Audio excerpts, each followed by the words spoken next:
पहला प्रश्न है मित्रों, दो या दो से अधिक पदार्थों का समांगी मिश्रण कहलाता है।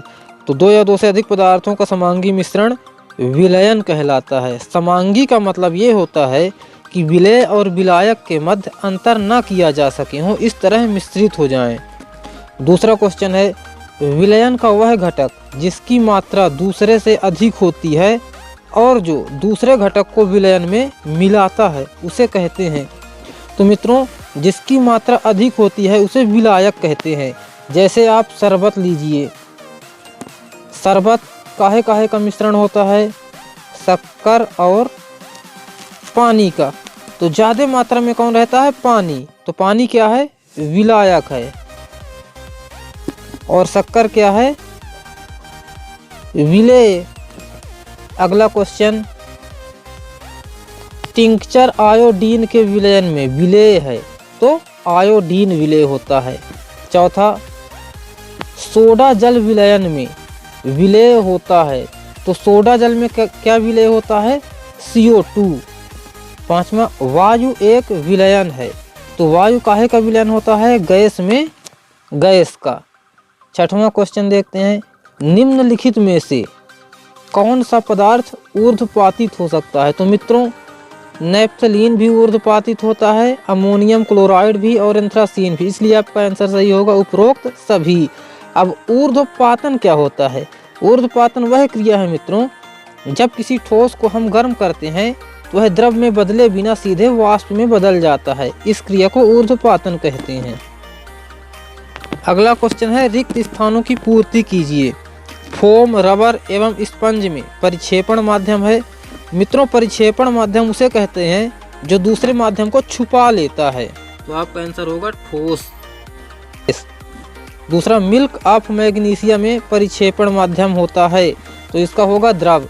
क्यों, क्योंकि यह जल में विलेय रहता है, इसलिए जल परिक्षेपण माध्यम होगा।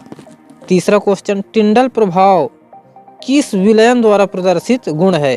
तो कोलाइडी विलयन, इसका आंसर होगा कोलाइडी विलयन द्वारा। चौथा क्वेश्चन है, दो घुलनशील द्रवों के मिश्रण को किस विधि से पृथक किया जा सकता है। तो इसका आंसर होगा आसवन। पांचवा, डाई के घटक रंगों को किस विधि से पृथक किया जा सकता है। तो इसका आंसर होगा क्रोमेटोग्राफी। एक वाक्य में उत्तर लिखना है मित्रों। तो पहला है, मिश्र धातु पीतल के घटकों के नाम लिखिए। तो पीतल काहे काहे का घटक होता है, जस्ता और तांबा। तांबा को कॉपर भी बोलते हैं और जस्ता को जिंक भी बोलते हैं। तो जिंक प्लस कॉपर या जस्ता प्लस तांबा। दूसरा नंबर है, कुहरा, बादल एवं कुहासा में परिक्षेपण माध्यम है। तो मित्रों, मैंने बताया कि परिक्षेपण माध्यम क्या होता है, जो छुपाता है।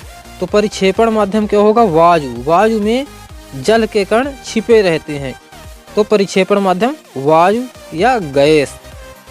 शेविंग क्रीम में परिक्षेपण माध्यम क्या होता है। तो मित्रों, शेविंग क्रीम में जो छुपा रहता है वो क्या है, गैस। यानी कि परिक्षिप्त अवस्था में गैस रहती है और परिक्षेपण माध्यम द्रव होता है। अगला क्वेश्चन है मित्रों, दूध एवं फेस क्रीम में परिक्षिप्त अवस्था क्या होती है। तो परिक्षिप्त अवस्था किसे कहते हैं, जो छुपी रहती है। तो दूध काहे काहे का मिश्रण होता है, जल और वसा का। तो हमें वसा नहीं दिखती है, यानी तेल नहीं दिखता है, इसलिए तेल क्या होगा, परिक्षिप्त अवस्था।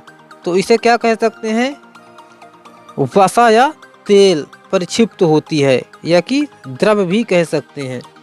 पांचवा है, जेली एवं पनीर में परिक्षिप्त अवस्था क्या होती है। तो पनीर में द्रव होती है। छठवां, मक्खन में परिक्षेपण अवस्था क्या होती है।